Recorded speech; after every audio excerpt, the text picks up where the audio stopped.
The 28th plenary meeting of the General Assembly is called to order.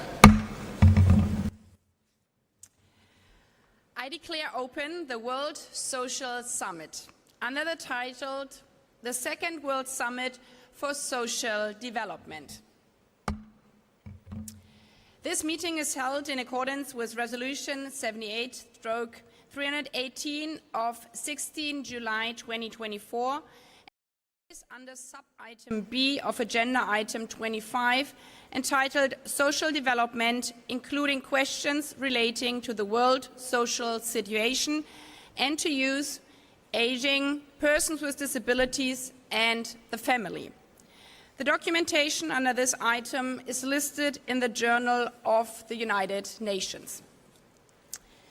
Before proceeding to the opening statements, pursuant to Resolution 78/318, the Assembly will now proceed to consider draft Resolution A/80/L5 that contains the political declaration. I give the floor to the representative of the Secretariat. Thank you, Madam President. The present oral statement is made in the context of the Rule 153 of the Rules of Procedure of the General Assembly. The present statement was distributed also to Member States. The request contained in paragraph 43A and B under the heading Follow-up of Draft Resolution A/80/L5 would entail additional new activities and would constitute an addition to the workload of the Secretariat. However, in the absence of modalities for the mandated high-level plenary meetings under the auspices of General Assembly, paragraph 43A, and the timing of the new report requested in the preparation of the follow-up process of the Doha Political Declaration and the Copenhagen Declaration Programme of Action, paragraph 43B, it is not possible at the present time to estimate the budgetary implications of the new activities. When the format, scope, and other modalities are determined, the Secretary General would assess the budgetary implications and advise the General Assembly in accordance with Rule 153 of the Rules of Procedure of the General Assembly. Also, once the modalities are known, in accordance with the established practice, the date of the high-level plenary meeting would be determined in consultation with the Department of General Assembly and Conference Management. While it is the understanding of the Secretariat that adoption of draft resolution A/80/L5 would not entail program budget implications for 2026, related resource requirements for subsequent years, as applicable, would be presented in the proposed program budget for consideration by the General Assembly in the applicable years. Thank you, Madam President. I thank the representative of the Secretariat. Before proceeding further, members are reminded that pursuant to Decision 80/509 of 31st October 2025, any explanation of vote concerning the draft resolution shall be made immediately before the closing segment of the summit instead of at the opening segment. We shall now take a decision on draft resolution A/80/L5. entitled Doha Political Declaration of the World Social Summit, under the title The Second World Summit for Social Development. May I take it that the Assembly decides to adopt draft resolution A/80/L5? It is so decided.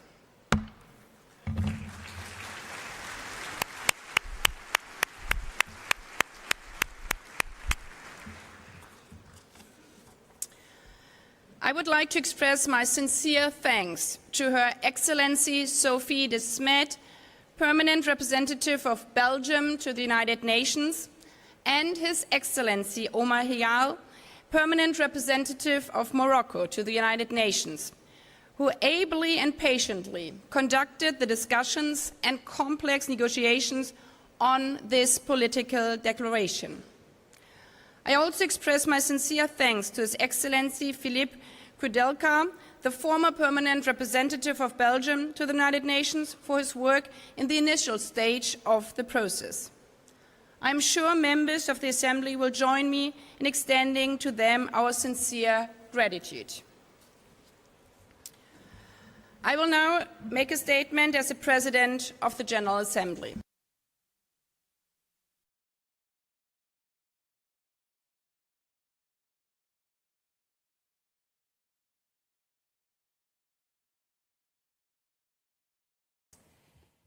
Your Highness, Mr. Secretary General, Excellencies, ladies and gentlemen, Copenhagen taught us 30 years ago that social development and inclusion is essential for strong societies. Today, Doha must go the last mile and teach us how to leave no one behind, end social injustice, and guarantee dignity for everyone. In prioritizing a people-first approach, Copenhagen helped to give birth to the SDGs and later the Pact for the Future.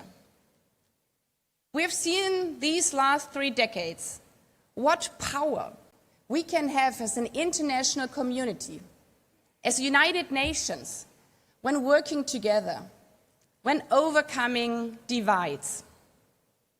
Unemployment, which stood at 1 billion people, 30% of the global workforce in 1995, fell to a historic low of 5% in 2024. Extreme poverty declined from 2 billion people in 1990, over a third of the population back then, to just over 800 million today. And access to education and health has increased in every single region. But since Copenhagen, we have also seen that economic growth alone has been insufficient to pull people in all regions out of poverty. And that growth without boundaries or oversight could actually deepen the global divide and the very structures that underpin it. There's a great exercise that schools do that exemplifies these structural injustices, in which students are told to stand at the starting line, ready to sprint forward. Suddenly, the teacher will interrupt and ask some of them to take a step backwards. Those who sometimes go to bed hungry, those whose parents are unemployed, those with no books at home, the girls. It soon becomes evident that even the strongest runners among them have hardly any chance, simply because of where they had to start, for reasons that they had no control over, for circumstances they were simply born into. If the world is like the race I spoke of, then Copenhagen has allowed millions to take steps forward, but far too many have remained stuck or have even fallen further back. 800 million people still live in extreme poverty. In some countries, half of the girls do not even go to primary school. While unemployment has fallen to 5% globally, this hides vast disparities. For instance, unemployment stands at less than 1% in some countries, yet it amounts to more than 30% in others. And young people remain 3 times more likely to be unemployed. This as women continue to earn just 78 cents for every dollar earned by men. That is why this conference, this moment truly matters. To join forces in order to make life fair for everyone, regardless of the circumstances of your birth, or if you live in a region prone to natural disaster or conflict. Allow me to make 3 points on our shared challenges and shared opportunities in delivering on social development. First, we need to urgently address the single largest obstacle facing our pursuit of social development, the climate crisis. We see it time and time again in the wake of climate disasters that wipe out social services and GDP in just an instant. Just last week, Hurricane Melissa barreled through the Caribbean, threatening millions of people and devastating social systems in the process. Such disasters directly account for at least $200 billion in annual losses. Some estimates have this at $2.3 trillion, when others cascading costs are factored in. These are schools, hospitals, livelihoods, all gone in an instant. We are also seeing new epicenters of hunger and poverty emerging as a result of climate crisis. When I visited the Sahel region, I stood in 53 degrees Celsius heat among sand and rocks, where 50 years ago, cotton once grew. Local farmers told me how the rains no longer come when they used to. The wells have run dry, the harvests have withered. This is not just one farm or one country. It is the new frontline of insecurity. Rising temperatures are fueling food crises globally. If we continue like this, it is estimated that if the planet warms by more than 2 degrees, almost 200 million more people could face food insecurity. And this threatens our entire Sustainable Development Agenda, not just SDG 2 on zero hunger. Hunger and poverty are also drivers of displacement, when families are forced to move because of lack of food. And in turn, large-scale displacement puts pressure on neighboring states, straining resources and testing governance, and often driving further insecurity. Thus begins a vicious circle. Climate insecurity leads to hunger and poverty spur displacement and conflict deepens hunger and poverty once more. Yet, on the positive side, we still have it in our power to reduce each future ton of CO2 emissions, to change course now.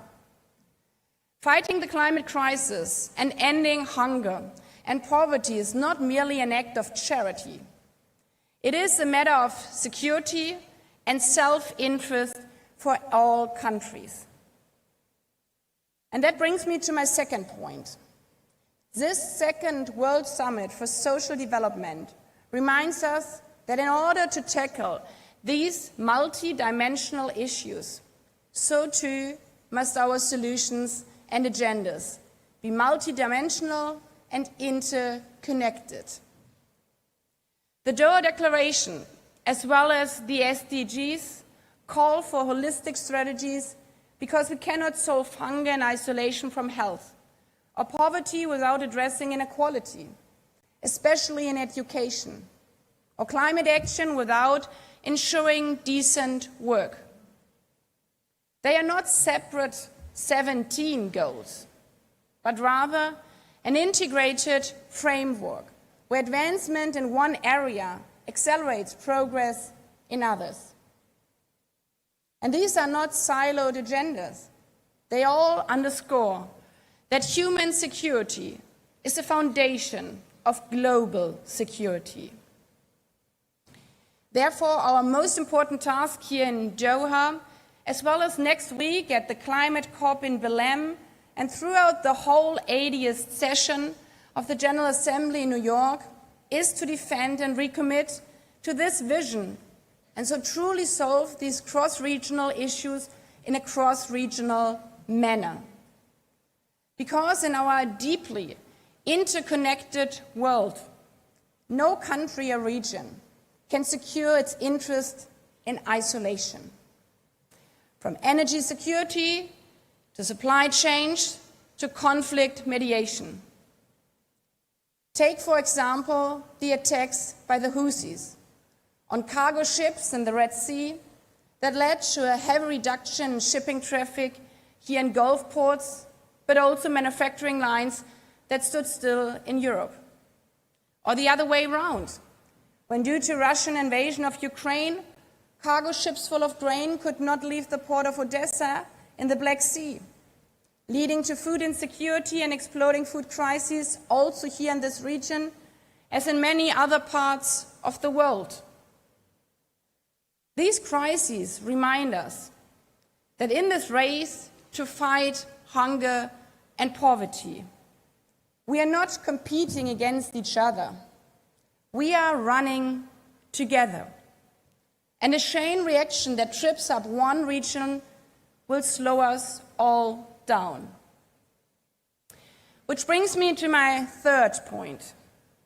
Recommitting to the SDGs means filling the $4 trillion resourcing gap and reflecting these commitments in new trade agreements, in technology transfers, and in partnerships that create truly sustainable growth and not only benefit the few. Because we know that one of the biggest problems is not the money as such, but rather how and where it is invested. We have to ensure that these benefits reach everyone, everywhere. We need to create a global financial architecture that is fit for the 21st century, tackle debt burdens, boost international funds, and remove unnecessary restriction that stifle innovation as outlined in the Sevilla commitment. Public-private partnerships, if done right, can power homes and profits alike, reducing emissions while creating jobs, supporting hospitals, and electrifying schools. Similarly, new technologies hold promise to deliver real solutions, providing another avenue for meaningful engagement with the private sector, but also, at the same time, this holds true if we ensure that new innovations do not repeat old biases. As just one example, when Apple launched its credit card in 2019, its algorithm systematically gave men higher credit limits than women. This was not a technological fluke, i.e. models that learn from societies with deeply entrenched discrimination against women risk amplifying those inequalities even further. But the evidence is clear. Everyone benefits when women are at the top, designing, building, and creating these systems. Equal representation of women will ensure that technology empowers rather than exploits. Again, this is not just a matter of doing what is right or what is just. It's a matter of self-interest for all of us.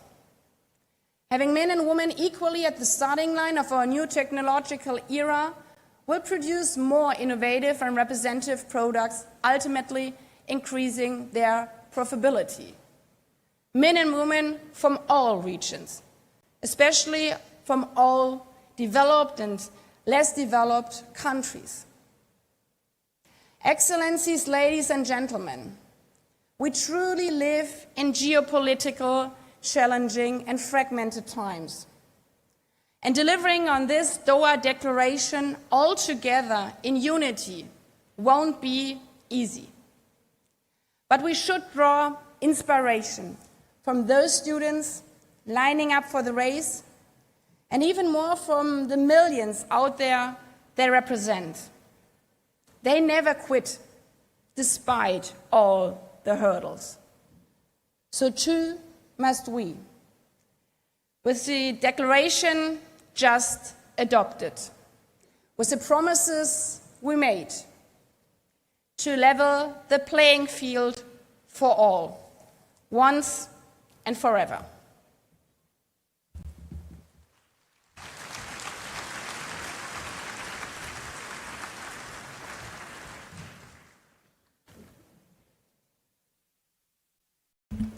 I give the floor to His Excellency Antonio Guterres, Secretary General of the United Nations.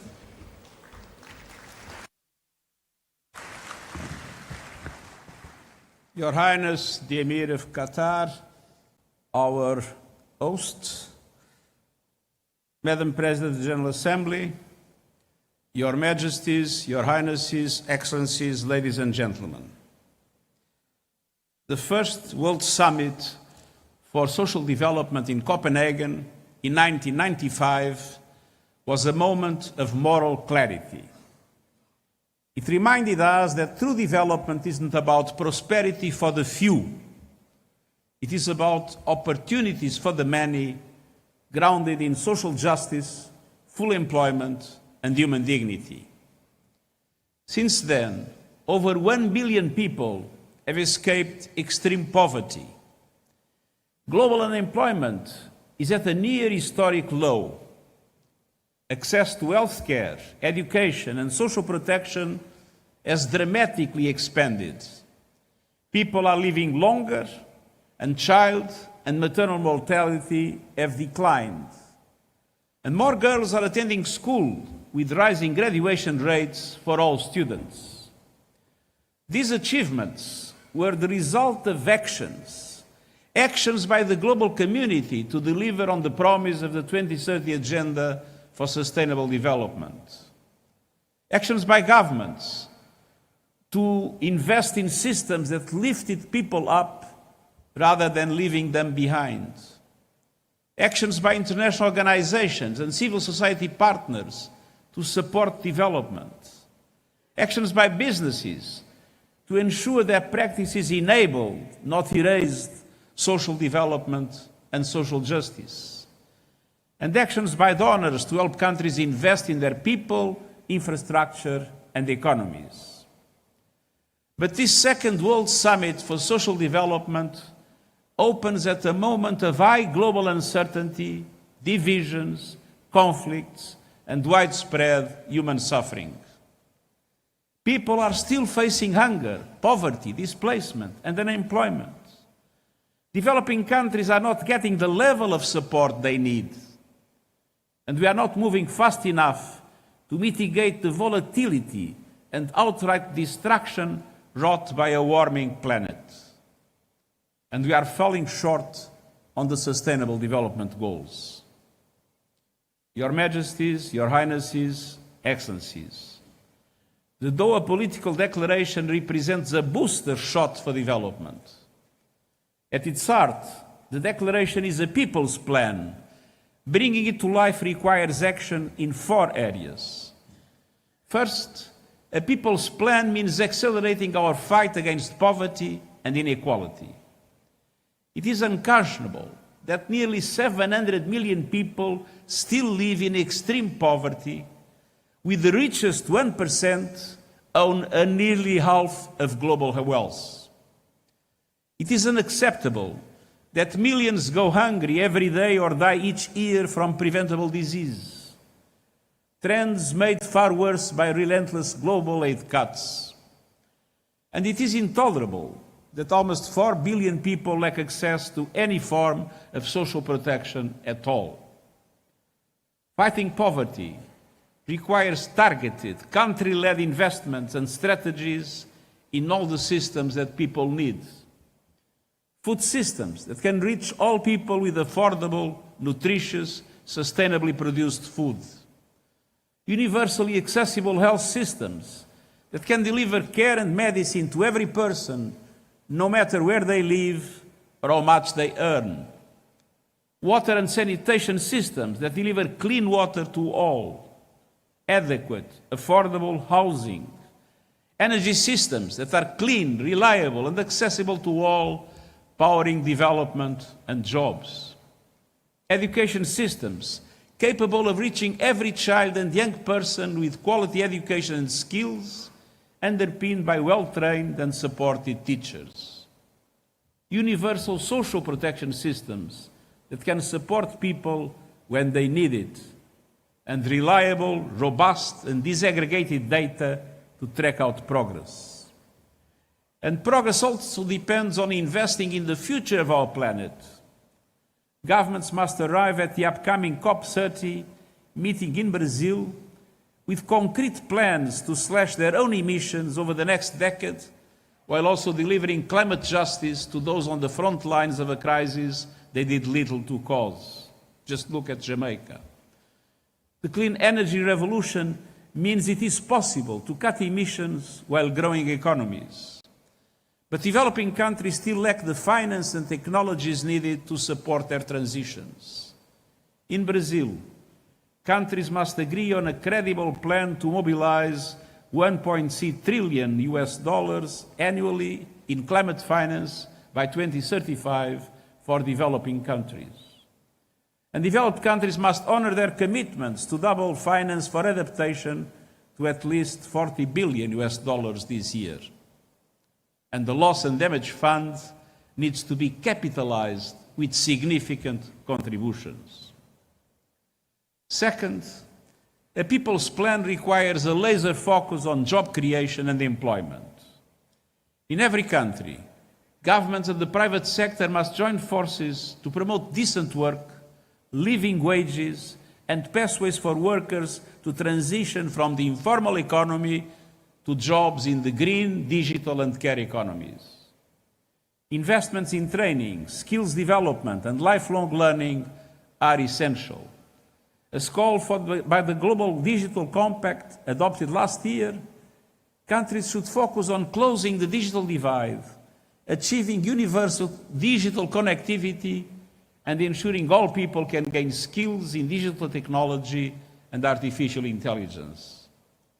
Creating and sustaining jobs also requires countries to diversify their economies and enhance local processing and innovation to add value and compete in global trade. Any job creation efforts must also ensure women have equal access to jobs while increasing support for care economies. Throughout, we need to strengthen labor protections so profits never come at the expense of workers' rights. Third, a people's plan requires financing. At June's Financing for Development Conference in Sevilla, leaders committed to unlocking more finance for developing countries. National governments must lead the way by mobilizing their own domestic resources. And we also need to triple the lending power of multilateral development banks that need to be bigger and bolder, and more able to leverage private finance for developing countries. We also need to ease debt burdens with new instruments to reduce borrowing costs and risks and speed up support for countries facing debt distress. The global financial architecture must be reformed so it better represents today's world and the needs of developing countries. Developing countries need and deserve stronger participation at the decision-making table across global financial institutions. And global economic governance must become more inclusive, representative, equitable, and effective. Your Majesties, Your Highnesses, Excellencies. Enfin, un plan. Finally, a plan designed for the people to bring them together. Too many people have been left behind, in particular women, minorities, migrants and refugees, elder persons, indigenous peoples, disabled persons and young people.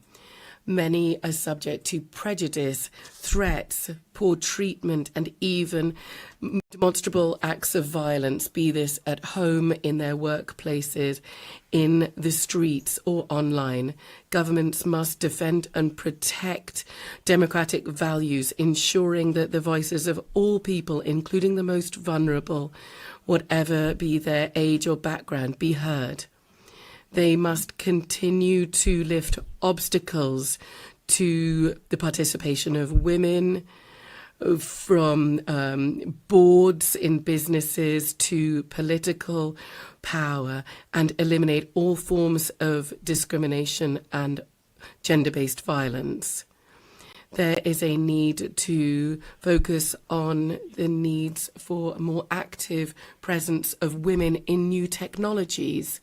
There is a need for AI algorithms not to become bastions of male chauvinism. At all times and in all places, human voices, human rights, at all times and in all places, human rights will remain our compass and will show us the way towards justice and a future peace for all people. Your Majesties, Your Royal Highness, Excellencies, this summit is placed under the sign of hope, hope with collective action. There's a need to mobilize political will and necessary financial resources to pursue the voyage that we have started together and did so 30 years ago in Copenhagen. We have the Doha Declaration, and thanks to this, we are going to achieve this far-reaching plan because humanity is calling for it and deserves it. Thank you. I thank the Secretary General.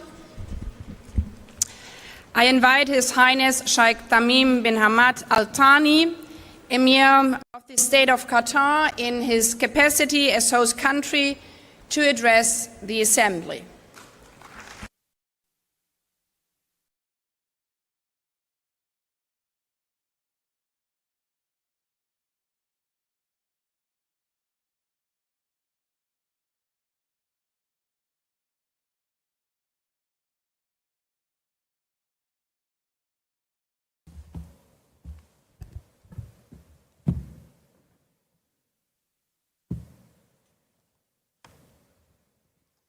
Bismillah ar-Rahman ar-Rahim. In the name of God, most compassionate, most merciful, Your Excellency, the President of the General Assembly, Your Excellency, the Secretary General, Your Majesty, Your Highness, Your Excellencies, peace be upon you. At the outset, I would like to welcome you all to Doha, wishing you a pleasant stay. The State of Qatar takes pride in hosting this summit, which is held 30 years after the first summit in Copenhagen in 1995. This is an occasion to reiterate the spirit of solidarity and international cooperation, to address challenges that hinder economic development and slows down human development, a matter that threatens social security. We do believe in the importance of collective work on matters that should not cause divergence, and we are keen to enhance social development and to support international efforts to eradicate poverty, increase job opportunities, and to take all efforts necessary to uphold human dignity to achieve a better and more equitable future for all. In this occasion, we do commend the efforts made by Mr. Antonio Guterres, the Secretary General of the United Nations, which represent his interest in developing the work of the United Nations organization. We would like also to thank the DESA at the United Nations for the efforts made towards the coordination and organization of this summit. Dear guests, social development is not a choice, it's an existential necessity, and whilst we celebrate this year the 80th anniversary of the United Nations, we should take the opportunity of this summit to reiterate and to recommit ourselves to the Charter of the United Nations and multilateral efforts, together with doubling down on our efforts to enshrine social development as a main foundation for security and stability for all. At the national level, the state of Qatar has attached special importance to social development and has achieved clear progress according to the indications issued and published by Committee of Life, Welfare and Prosperity, in addition to developing education, economic empowerment, health and social protection.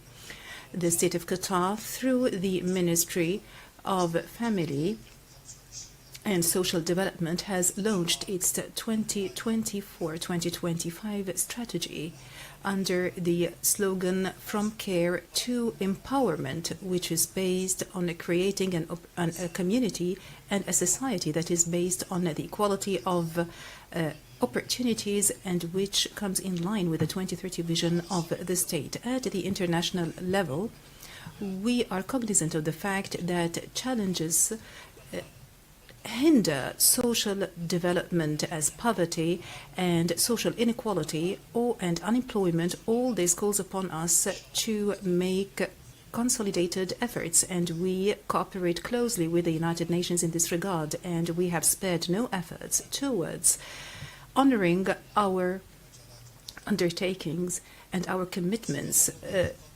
towards this goal. The state of Qatar will continue to be an active partner in the international community, and we will continue to support all efforts of social development through the aids and contributions made by Qatar to several countries and societies through the Qatar Development Fund and the Qatar Charity Association. Dear guests, the bare minimum that we need in order to show seriousness in our addressing all these challenges, such as challenges related to environment and human rights, is to uphold our commitments. When it comes to social development, this needs to translate the commitments that we have made as countries in the Copenhagen Declaration. This should be translated into reality by addressing the gaps in the implementation of those commitments, and to give priority to out-of-the-box and creative solutions, in addition to building partnerships and to be persistent on the road of achieving the 2030 agenda. The Doha Declaration that was adopted in this summit is the fruit of relentless efforts and unwavering work, as well as consultations that were held in New York, and it is an ambitious document towards the achievement of the desired social development. And in this regard, we would like to commend the efforts of Belgium and Morocco and the United Nations for their efforts towards the facilitation of intergovernmental consultations and negotiations. And we are confident that the Doha Declaration, which reiterates and stresses the moral and socio-economic vision of social development that is based on human dignity and human rights, as well as equality and peace, will give impetus and momentum that accelerates the achievement of the 2030 agenda, and this will represent a roadmap and a robust foundation to address all social development issues, especially poverty, unemployment, and social exclusion. It's impossible to achieve social development in any societies without peace and stability, and we do believe that constant peace and not temporary settlements is just peace. And it's very obvious, it goes without saying, that the Palestinian people need all forms of aid to be able to recover from the devastation that was caused by the Israeli occupation and the apartheid system in Palestine. We call upon the international community to double down on its efforts and to provide support to the Palestinian people for reconstruction and to secure the basic needs for this resilient people until justice is administered and until they manage to exercise their legitimate rights on their territories. When it comes to peace and stability,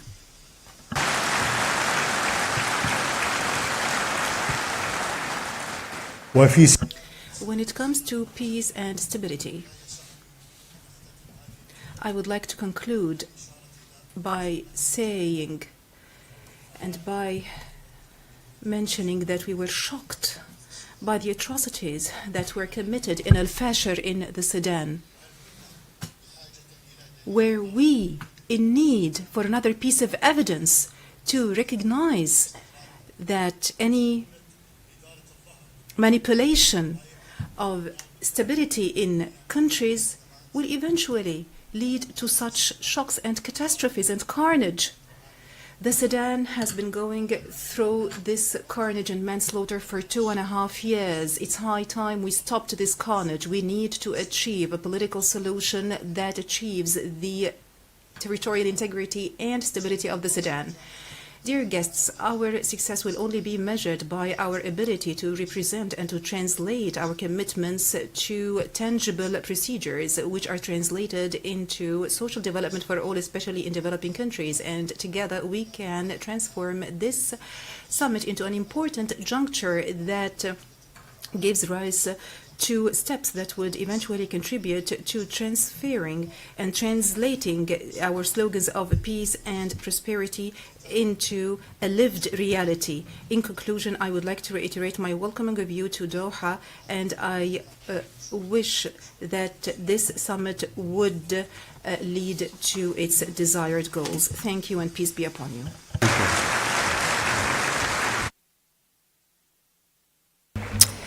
I thank the Emir of the State of Qatar for his speech and for hosting this summit. I give the floor to His Excellency Lok Bahadur Tapar, President of the Economic and Social Council.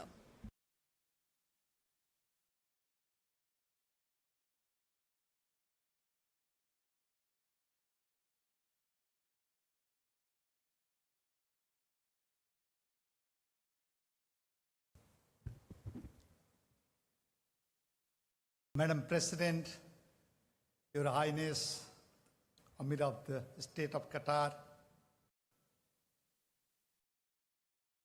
heads of the state and government, honorable ministers, Mr. Secretary General, Excellencies, distinguished delegates, ladies and gentlemen. It is an honor and privilege for me to join in the opening of the Second World Summit for Social Development. I thank the State of Qatar for hosting this summit, and I am grateful to His Highness, the Amir of the State of Qatar, for his leadership and hospitality. I also thank my colleagues, His Excellency Omar Hilale, permanent representative of Morocco, and Her Excellency Sophia De Smith, permanent representative of Belgium, for skillfully steering the negotiation that led to the Doha political declarations. Their work has resulted in a balanced and forward-looking declaration that embodies our shared commitment to advancing social development. Excellencies, since the Copenhagen Summit 30 years ago, the world has seen extraordinary social and economic progress. People are healthier, they are more educated, and they are more connected than ever before.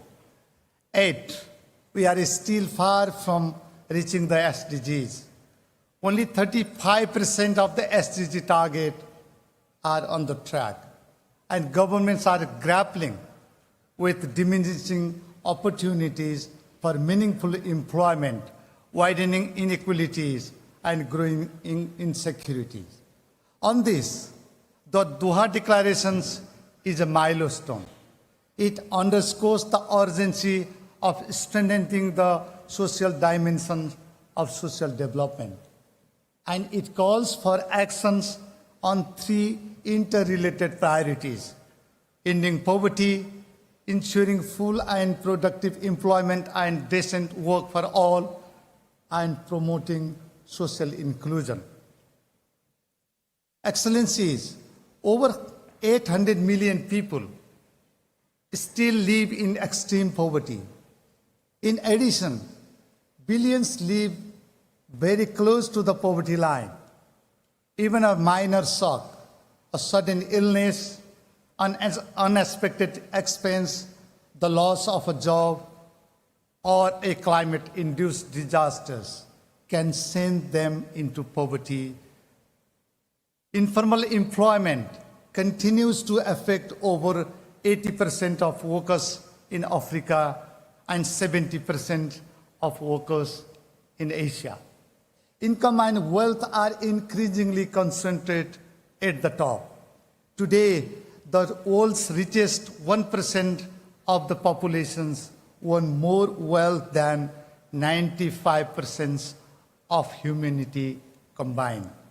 Nearly 2 billion people globally remain uncovered or inadequately protected social protections, without the safety nets that cushion shocks, preserve dignity, and enable resilience in the face of crisis. And societies are increasingly divided and polarized. Confidence and trust in institutions seem to be eroding. Distrust fueled by misinformation and disinformation fractures social cohesion and undermines our ability to achieve the Sustainable Development Goals. Addressing these myriad issues lies at the heart of the mandate of the Economic and Social Council. Excellencies, the 80th anniversary of the Council is an opportunity to renew our joint commitment to its enduring values, cooperation among nations, inclusive development, and the dignity of every person. Those principles have guided the Economic and Social Council since 1945. They continue to define our work today. The 5-year review process agreed in the Doha declarations provides an important opportunity to measure progress and renew momentum. The General Assembly will lead that effort, and the ECOSOC system will support it by bringing together governments, UN systems, stakeholders to translate shared commitments into actions. The role of the commissions for social development will be pivotal in this regard. We should spare no effort in establishing ECOSOC forums and segments provide important opportunities to connect global policy with actions on the ground. Excellencies, under Nepal's presidency, ECOSOC is advancing global cooperation on food systems, financing for development, climate resilience, and digital inclusion and youth entrepreneurship. Issues that underpin poverty, education, decent work, and social inclusion. Our policy guidance support implementations at the local, national, and regional levels, strengthening the government's efforts. The UN system's analytical and evidence-based support runs throughout the Council's work, and providing space for the diverse voices of stakeholders, including youth, women, and persons with disabilities. We ensure that our deliberations are rooted in the realities on the ground. These strengths will be fully mobilized to advance the commitments we make here in Doha. ECOSOC will continue to work with member states, the UN systems, and partners to ensure that the Doha declarations translate into tangible progress in people's lives. Let us carry forward the spirit of Doha with unity of purpose and shared determination to build societies rooted in dignity, opportunity, and inclusion for all. I thank you.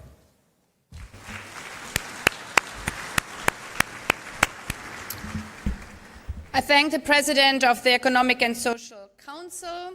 We've heard the last speaker in this opening segment. Before giving the floor to the first speaker on the list of speakers, delegations are reminded that statements are limited to 5 minutes. I would like to appeal to speakers to deliver their statements at a reasonable pace so that interpretation into the other official languages may be provided properly. As members are aware, pursuant to Resolution 78/318, in addition to the plenary meetings, the summit will have 2 high-level roundtables. The first roundtable will start this afternoon at 3 p.m.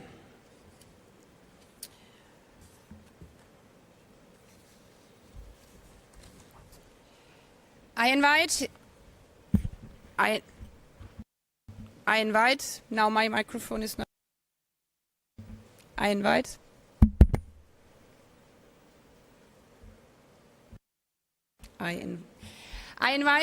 His Excellency Abdul Latif Jamal Rashid, President of the Republic of Iraq, on behalf of the Group of 77 and China, to address the Assembly.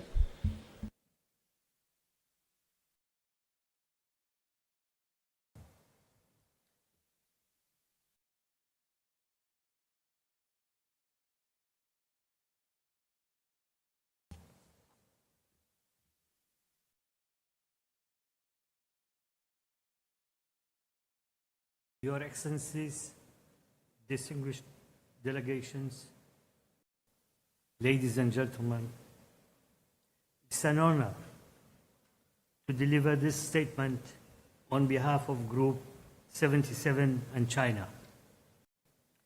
First and foremost, the group takes this opportunity to thank the co-chairs of the intergovernmental process and the permanent representatives of the Kingdom of Morocco and Belgium for their leadership, tireless efforts, and thoughtful guidance throughout this process.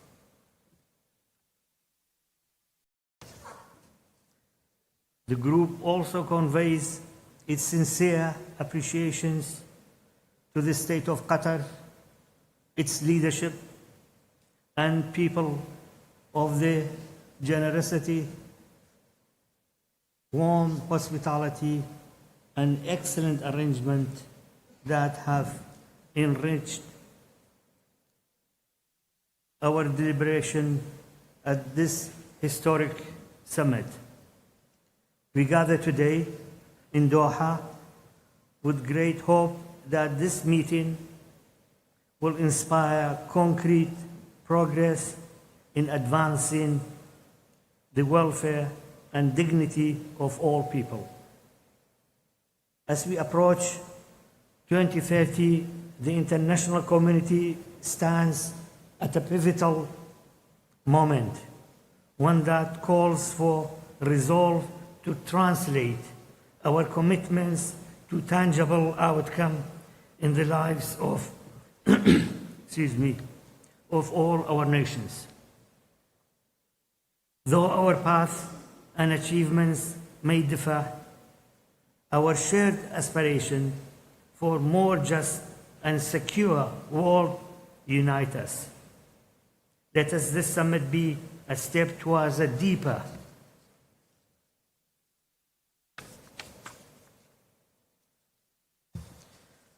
cooperation and solidarity among nations in pursuit of that common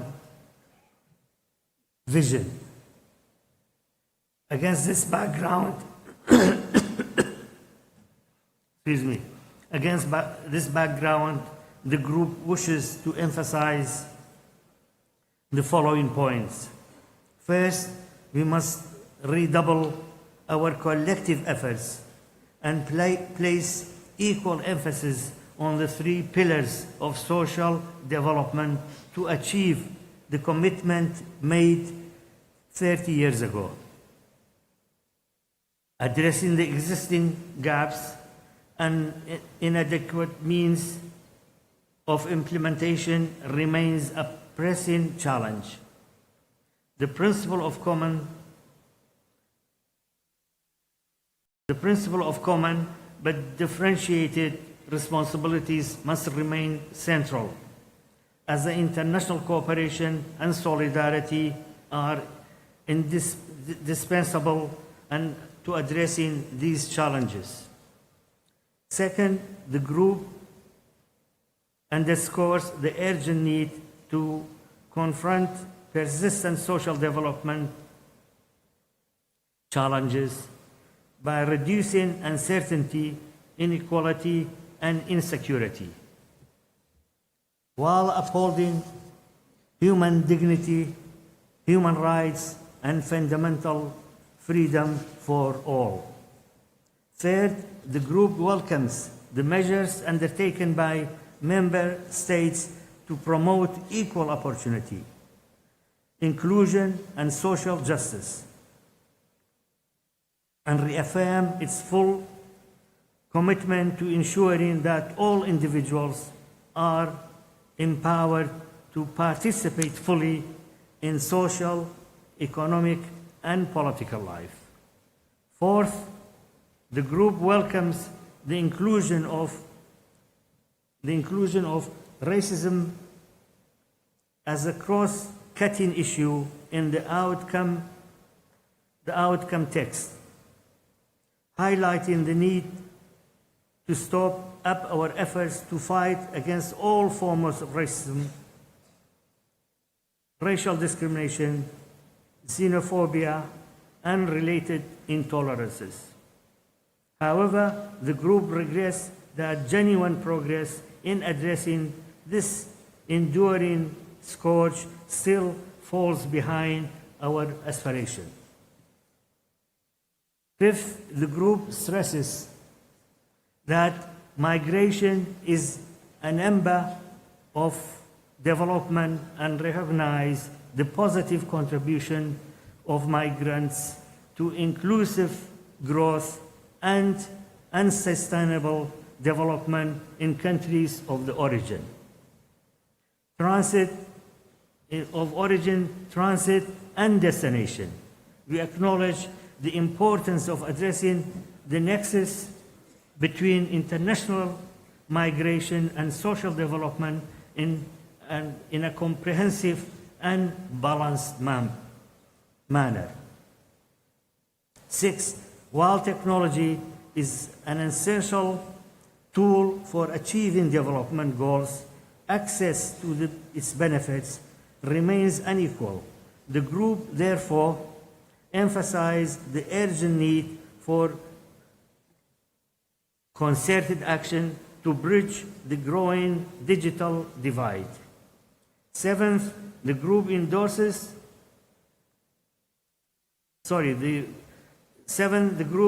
underscores that social development cannot advance while many developing countries continue to face UCM, unilateral coercive measures, while directly and negatively affect the well-being of their people.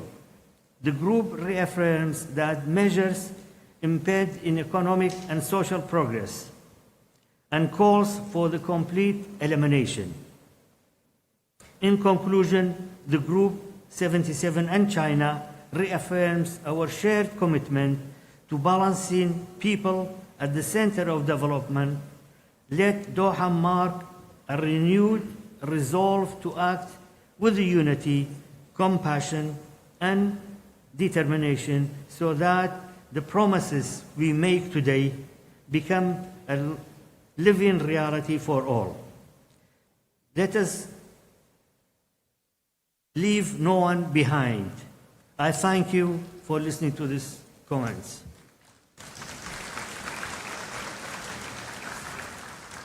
I have the second speech on behalf of Iraq.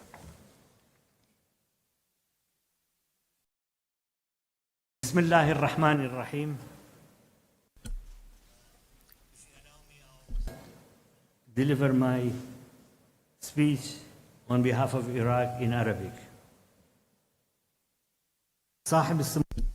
Your Excellency Sheikh Tamim bin Hamad Al Thani, the Your Highness Prince of the State of Qatar, Excellencies, ladies and gentlemen. Your Excellency, Mr. Antonio Guterres, United Nations Secretary General, ladies and gentlemen. May the peace and mercy and blessings of God be upon you. At the outset, I wish to convey my sincerest thanks to the State of Qatar for its generous hosting of this summit, which is held at a very critical juncture as we are about to launch a new era which requires a renovation of international commitment to social justice and the strengthening of decent work and the establishment of more just societies.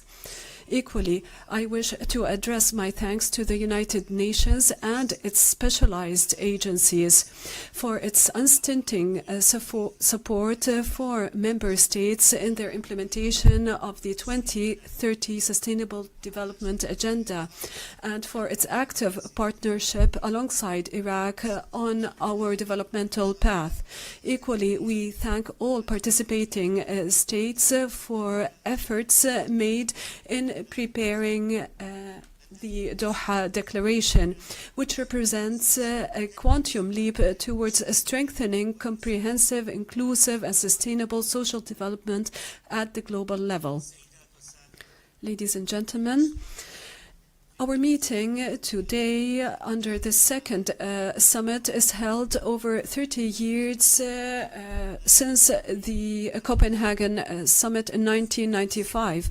It constitutes a new opportunity to review achievements and to proceed with a forward-looking attempt to contain the situation and to preempt the impact of highly complex crises, social crises, climate crises, etc., which necessitate social justice. We firmly believe that investing in humans is the optimal path that leads to justice. Social justice is an existential requirement for decent life.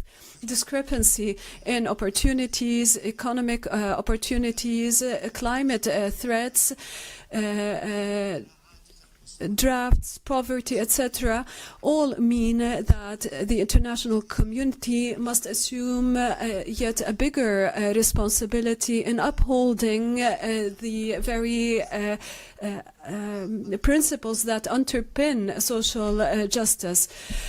In the aftermath of decades of war and terrorism in Iraq, we firmly stand on this path towards social development through reducing poverty, improving education, healthcare, and empowering women and youth, and strengthening the participation by persons with disabilities and the elderly in the public sphere. Iraq, during the recent years, has made a major progress in the reform of the social protection system. We moved from humanitarian assistance in times of crisis towards a more sustainable and just system that is underpinned by human rights and social security. Ladies and gentlemen, Iraq ratified in 2023 the ILO Convention 102 on social security floors, thus upholding our international commitments. We made tangible progress in terms of social protection over the last 4 years. Poverty rates have decreased. This is telling of the impact of structural reform in favor of social development. We have expanded the basis of beneficiaries in a tangible manner, which now it reached 140% of those benefiting from social security. in addition to an increase in the amounts dedicated to social security. As we move from support to productivity, we have launched a unified program that benefits tens of thousands of individuals in addition to support to small and medium-sized enterprises. This led to a reduction in unemployment rates and empowered women economically. The social development is a collective responsibility that includes civil society and the youth, particularly as we joined in 2024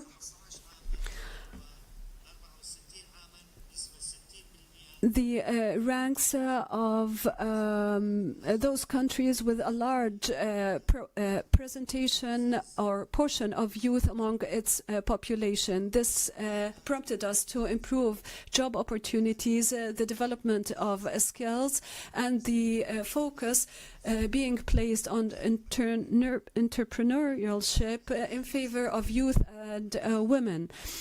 As to climate change and its impact, direct impact on social development, we suffer from water rarity and desertification. Therefore, we launched the Green Iraq initiative that seeks to address such challenges through various projects of renewed and clean energy.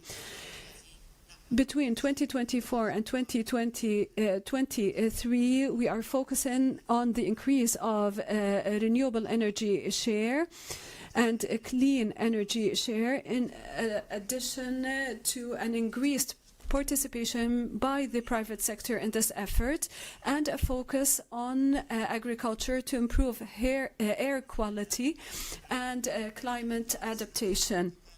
We have also adopted a comprehensive strategy focusing on agricultural infrastructure and the improvement of food quality and diversity to attain self-sufficiency when it comes to food production. Equally, we are linking social protection to the agricultural sector through support to small agricultural businesses and medium-sized agricultural businesses, with a focus on female-led businesses and a focus on infrastructure in the rural areas. Social development cannot be attained without economic, cultural development. Therefore, we are focusing on good governance and enhancing democratic participation and countering corruption, as these underpin any society that seeks to attain welfare and prosperity. We are committed to transparency through the implementation of the digital transformation program and the unification of our databases, which improves our targeting of corrupt individuals when it comes to making sure that benefits reach those that are in dire need for them. We equally focus on healthcare and health protection, always in line with UN standards and principles. Iraq has adopted a national development plan covering 2024-2028, in addition to a strategy for the alleviation of poverty and the Iraqi Vision for Sustainable Development 2030 and the 2050 Iraq vision, in addition to a national employment vision to guarantee decent work and secured work for all. Challenges social development is faced with are well entrenched. These include inter alia, migration, climate change, among others. This necessitates comprehensive and joint work. We have established specialized and ad hoc funds to address such challenges and to support development at the governorate level. Countering poverty, corruption, and other aspects that plague our societies, including illegal migration, drugs, etc., will undoubtedly be conducive towards improving the livelihood and living standards of our citizens around the world. Iraq stands ready to support the international community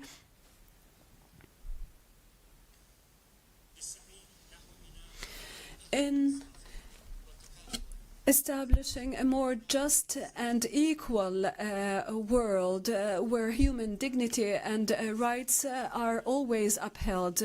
We are fully confident that this summit will allow for such a new just and sustainable social development. We reiterate our thanks to the State of Qatar for hosting this summit and the United Nations for their efforts and the international community for its support.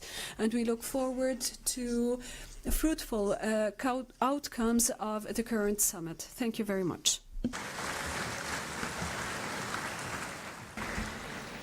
I thank the President of the Republic of Iraq. May I remind delegation again that statements are limited to 5 minutes. There's a timer. I invite His Excellency William Samoei Ruto, President of the Republic of Kenya and Commander-in-Chief of the Defense Forces, on behalf of the African Group, to address the Assembly.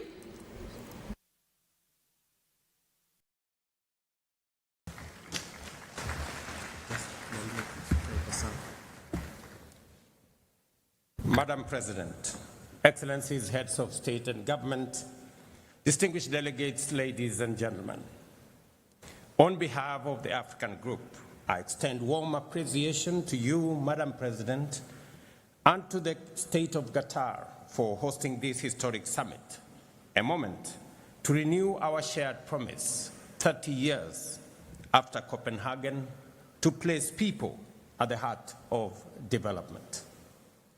We associate ourselves fully with the statement delivered by the delegation of Iraq on behalf of the Group of 77 and China.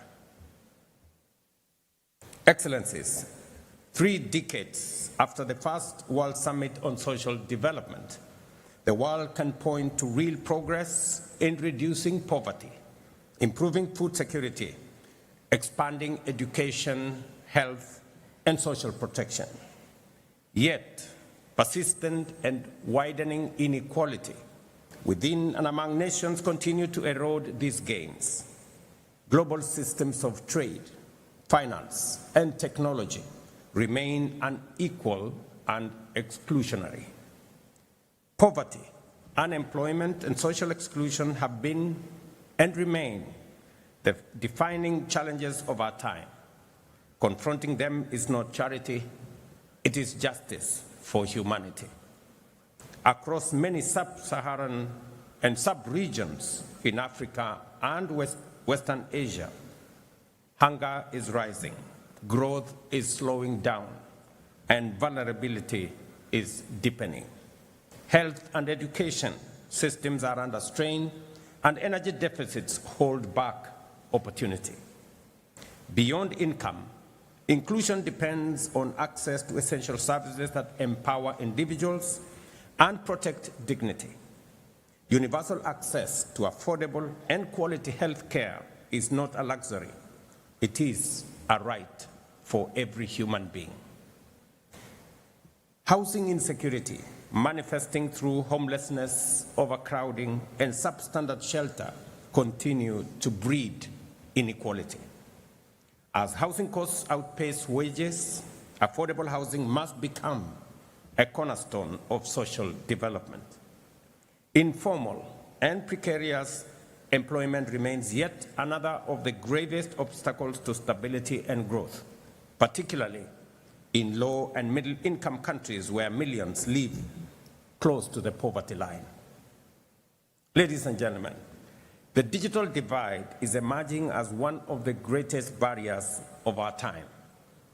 Access to affordable connectivity, access to devices, and digital skills must become universal. Education must include every learner, empower every teacher, enrich every community, including persons with disability. As Africa, we believe that transforming informal sectors, enhancing productive capacity, and expanding access to global markets requires stronger international cooperation in line with the Addis Ababa Action Agenda and the right to development. We therefore call for comprehensive reform of the international financial architecture to make it fair, transparent, and responsive to the needs of developing nations and its people. We urge decisive action on debt distress and progress towards United Nations Framework Convention on international tax cooperation. We also underscore our call for a UN Convention in sovereign debt. Distinguished colleagues, the Copenhagen Declaration gave us a timeless framework built on 3 pillars: the eradication of poverty, decent work for all, and social integration. Grounded in equity, solidarity, and human dignity, these pillars remain our compass. We therefore welcome the Doha Declaration on Social Development, a renewed global pledge to translate principle into action and to build cohesive and resilient societies for generations ahead. We commend the co-facilitators, the permanent representative of Morocco and Belgium, for their leadership in guiding this important progress. This summit, distinguished colleagues, must rekindle genuine dialogue, restore trust, and reaffirm multilateralism as the anchor of collective progress. We must amplify the voices of those living in poverty and vulnerability and ensure that developing countries, most of them in Africa, are fairly represented across all multilateral institutions. Accordingly, the African Group reiterates its demand for 2 permanent and 2 non-permanent seats for Africa on the UN Security Council with full rights and privileges. True social development cannot thrive without historical justice and equal representation. The African Union has declared 2025 the year of justice for Africans and the people of African descent through reparations. This is a defining step towards justice and healing for Africa and its diaspora, calling for accountability for the crimes of slavery, colonialization, apartheid, and exploitation that caused lasting human and environmental harm. We also reiterate the importance of the high-level General Assembly meeting in September 2026 to mark the 25th anniversary of the Durban Declaration and Program of Action and invite all partners to support its successful implementation within the second decade for people of African descent. Together, let us envision a future that is inclusive, resilient, and just. A world free of hunger, poverty, disease, racism, and inequality. A world where prosperity is shared, the digital divide is bridged, and trust in multilateralism is renewed. I thank you. Allow me, Madam President, having just addressed this assembly on behalf of the African Group, I now have the honor, with your kind indulgence, to deliver Kenya's national statement. In the years since Copenhagen, the world has made tremendous advances in science, technology, and innovation, transforming lives and transforming economies. Yet amid this progress, poverty, inequality, unemployment, and social exclusion persist, and in far too many places they have deepened. In Kenya, through our bottom-up economic transformation agenda, we have charted a deliberate roadmap to confront these challenges head-on, and I am proud to share a few of its key highlights. We recognize that education is the most powerful equalizer in society. That is why Kenya has fully transitioned to the competence-based education and training system that emphasizes practical skills, innovation, and lifelong learning. Equally, to make higher education equitable, we introduced a student-centered funding model that guarantees access to quality education for every learner, regardless of their social or economic background. In 3 years, we have hired 76,000 new teachers, a number that will reach 100,000 by January 2026, improving the teacher-to-learner ratio from 1 to 45 to 1 to 29, putting us on course to meet UNESCO's 1 to 25 benchmark by 2027. We have also rapidly expanded technical and vocational training institutions across the country, ensuring that learners gain market-ready skills aligned with the needs of industry and entrepreneurship. Beyond education, we're empowering citizens economically through initiatives like the Financial Inclusion Fund, popularly known as the Hustler Fund. To date, the fund has disbursed Kenya shillings 80 billion, an equivalent of US dollars 615 million, to 26 million Kenyans. It now accounts for more than 9.5 million repeat borrowers, including 5 million individuals who have successfully restored their creditworthiness through consistent repayment, enabling them not only to re-enter the formal credit market, but also access higher borrowing limits and better financial terms. At the same time, together with partners, we are launching programs such as the National Youth Opportunity Towards Advancement Project. Over the next 5 years, it will reach 1 million young Kenyans, training them in skills that are on demand, financing startups, and enabling access to government procurement opportunities. We are equally committed to protecting the most vulnerable members of our society, including the elderly, orphans, widows, and persons living with disability. Through our National Safety Net program, commonly known as Inua Jamii, what began as a modest monthly support to 500 households has now expanded to reach more than 1.7 million families across the country. Madam President, Excellencies, through the Affordable Housing Program, we are delivering much-needed shelter while at the same time creating jobs and fostering inclusion.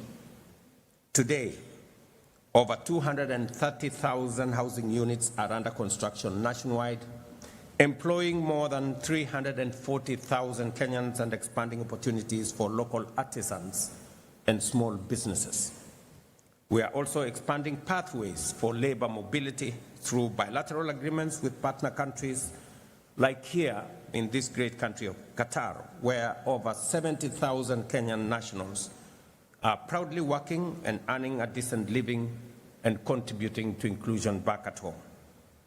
In just 3 years, over 400,000 Kenyans have secured jobs abroad, sending home remittances that support families and strengthen our economy.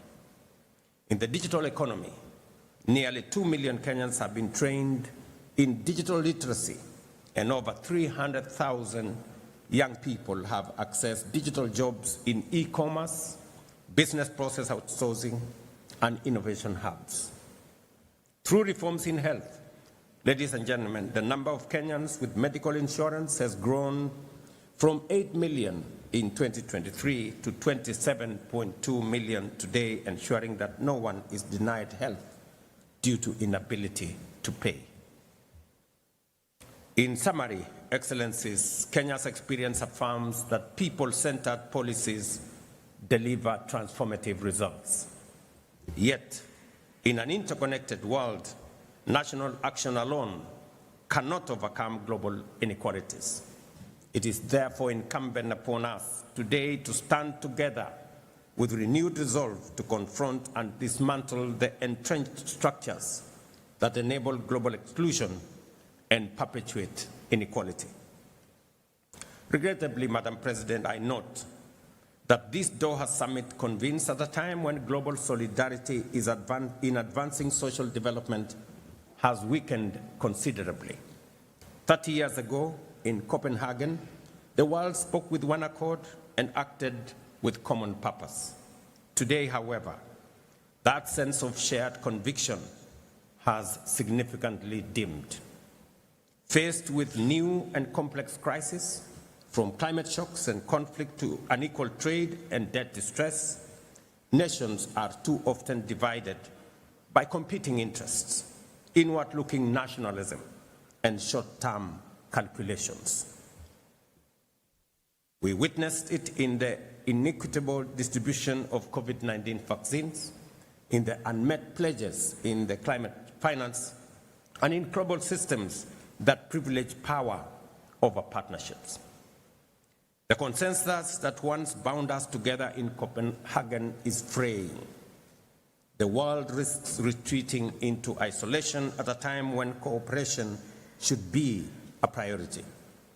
Excellencies, as the UN at 80 initiative reforms process unfolds, the time will soon come for all of us to make critical choices about the mandates and structures of the United Nations. In doing so, we must resist the temptation to elevate one pillar of the UN at the expense of others. The United Nations was founded on a holistic vision of delivering global peace and security, human rights, and development. These are the three inseparable, indispensable pillars that together sustain global stability and human dignity.